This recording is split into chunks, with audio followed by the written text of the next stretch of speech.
Hi everyone, welcome back to explore literature. इस video के अंदर हम बात करने वाले हैं important questions of literary criticism की। बिकॉज आपका पेपर कल है तो this was a mandatory video जिससे आपको थोड़ा आइडिया लग सके किस टाइप के क्वेश्चंस आ सकते हैं और किस तरीके से उनको अटेम्प्ट किया जाना चाहिए। Alright, so watch to the end ताकि आप किसी भी पॉइंट को मिस ना करें। एंड अगर आपने अभी तक चैनल को सब्सक्राइब नहीं किया है तो वो भी कर लीजिए। Will very soon gate 8K subscribers, तो वो भी जल्दी से करवा दो। Alright, so now without wasting much of your time, let's start the video. So our first question is, what is the function of criticism? How can it be used in art? तो सबसे पहले आपको पता होना चाहिए कि ये कौन से चैप्टर से लिया गया है। So this is taken from I.A. Richard वाला essay which is about literary criticism, जहाँ पे हम बात करते हैं आर्ट की कि किस तरीके से हम आर्ट को क्रिटिसाइज, मतलब किस तरीके से जो आर्ट है उसको क्रिटिसाइज करने में हम उसकी डिफरेंट फॉर्म्स को देखते हैं और कौन आदमी किस तरीके से आर्ट को देखता है, ये सारी बातें वहां पे बताई गई हैं। तो उस यूनिट को भी आप दोबारा जाके देख सकते हैं, अदरवाइज मैं थोड़ा सा समराइज यहाँ पे कर देती हूँ। पहला पार्ट हमारे क्वेश्चन का है what is the function of criticism. तो यहाँ पे आपको लिखना है कि किस तरीके से जो क्रिटिसिज्म है वो पॉजिटिव होता है और नेगेटिव होता है। जो क्रिटिसिज्म है वो हेल्प करता है आर्ट को इवॉल्व होने में, और एक जिस आदमी को समझ है वो ही बता पाएगा एक आर्ट फॉर्म के बारे में। अब मेरे को जब डांस नहीं आता तो I can not just comment upon someone's dance कि भैया अच्छा कर रहा है या बुरा कर रहा है। जब मुझे आता होगा तभी आई कैन जज समवन।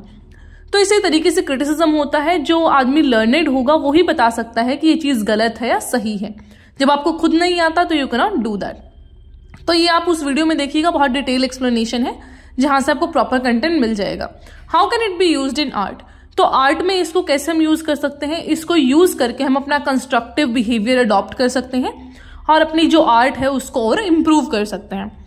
तो ये मैंने थोड़ा बेसिक्स बता दिया है इसका, बाकी आप उस वीडियो को देख सकते हैं ताकि आपको क्लियर जो आइडिया है वो लग सके। Now coming on to the next question, what is the method of literary criticism according to I.A. Richard? तो ये इसके सेकेंड चैप्टर से लिया गया है and the first question was from first chapter. तो यहाँ पे हम इसका पूरा आंसर देखते हैं। That Richard begins by exploring the nature of literary criticism, कि वो किस तरीके से पूरे ऐसे में जो है आर्ग्यू करते हैं about the objective and the evaluation of the work of literature, कि हमें किस तरीके से एनालाइज करना चाहिए और एम करना चाहिए कि हम समझ सकें एक वर्क ऑफ लिटरेचर को। तो यहाँ पे वो इंटरप्रिटेशन और इवेल्युएशन पे ज्यादा ध्यान देते हैं कि एक जो रीडर है उसको सबसे पहले तो ये पता होना चाहिए वो पढ़ क्या रहा है। जब उसको उस चीज का नॉलेज होगा तभी वो उसको समझ पाएगा, इवेल्युएट कर पाएगा। और एक जो रीडर का इमोशनल और इंटेलेक्चुअल रिस्पॉन्स है वो बहुत ही इंपॉर्टेंट है क्रिटिसिज्म के लिए। तो ये सारे पॉइंट्स मैंने आपको यहाँ पे दे दिए हैं, आप इन दोनों जो स्लाइड्स हैं उनको पढ़ सकते हैं, then you can get a proper answer out of it. मैं एक बार आपको पढ़ के भी सुना देती हूँ। तो जो रिचर्ड है वो क्रिटिकल प्रोसेस को बताते हैं कि ये एक प्रोसेस है जिसमें हम सिलेक्शन करते हैं, फिर इंटरप्रेट करते हैं, फिर इवेल्युएट करते हैं। कि सबसे पहले तो मैं चुनूंगी कि मुझे किस चीज को देखना है, मतलब ऐसा क्रिटिकली एनालाइज करना है। क्रिटिसिज्म का मतलब वो क्रिटिसाइज वाला नहीं है कि आलोचना करना हिंदी वाला।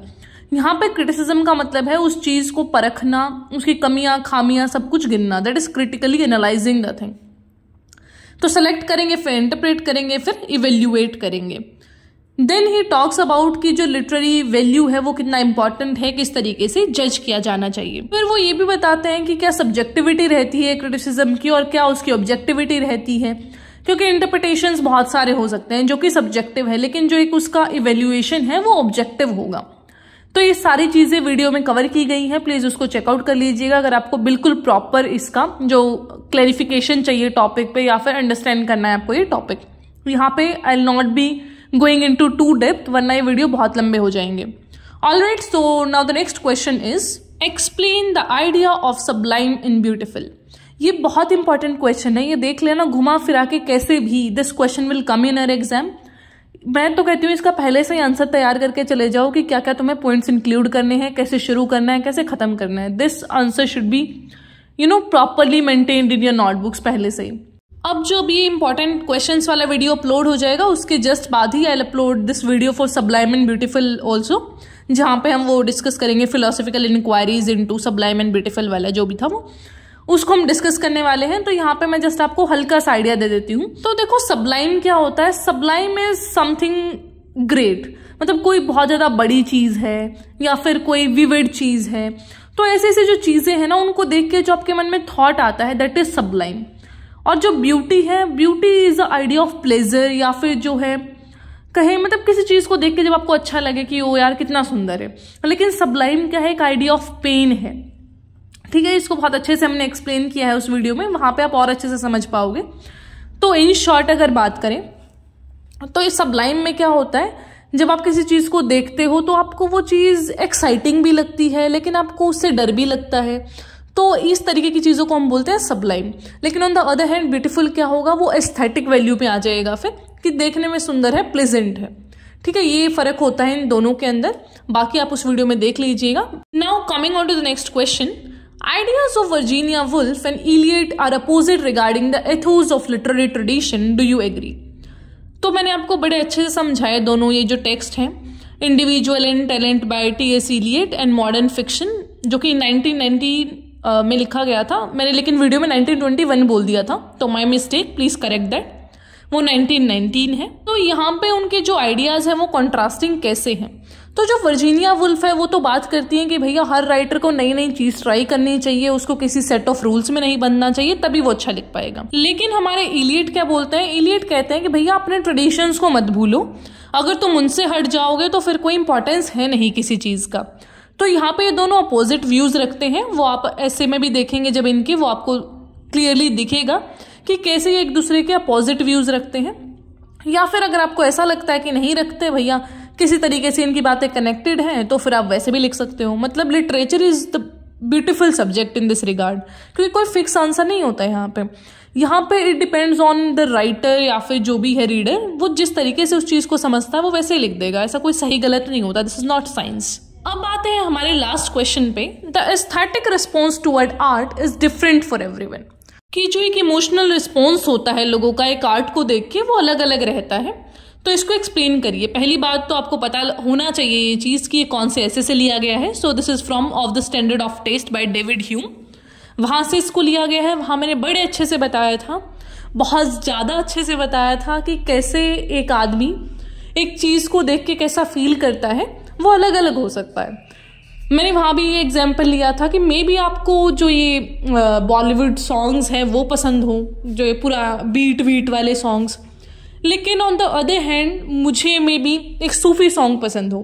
तो इट डजंट मीन कि मैं आपको बोल दूं कि नहीं आप वाला अच्छा नहीं है, मेरे वाला अच्छा है। एवरीवन हैव देयर टेस्ट, और हम किसी को ये नहीं बोल सकते कि हाँ आप वाली चीज गलत है, हमारे वाली सही है। बिकॉज अगर मुझे अच्छा लग रहा है उस चीज को सुनकर, अगर मेरा स्टिमुलाई ऐसा गुड रिस्पॉन्स आ रहा है मेरे ब्रेन में, तो I listen to that thing only. अब मुझे कितना भी फोर्स करिए, मैं वो दूसरी चीज पे नहीं जा सकती। मैं शो ऑफ के लिए बेशक चली जाऊं, लेकिन at the and I need that Sufi song, क्योंकि वो टेलर स्विफ्ट वाला गाना या फिर कोई बॉलीवुड का गाना मुझे वो इतना सेटिस्फेक्शन नहीं दे सकता जितना कि एक सूफी सॉन्ग मुझे दे सकता है। तो ये हर एक आदमी के लिए डिपेंड करता है कि उसको क्या पसंद है, and that is defined in this of the standard of the test, जो कि लिखा है डेविड ह्यूम ने। तो वहां पे आप एक बार उस वीडियो को देख लीजिएगा। आई थिंक आपने वो देख लिया होगा, क्योंकि काफी टाइम पहले वो अपलोड कर दिया गया था, 4 महीने पहले।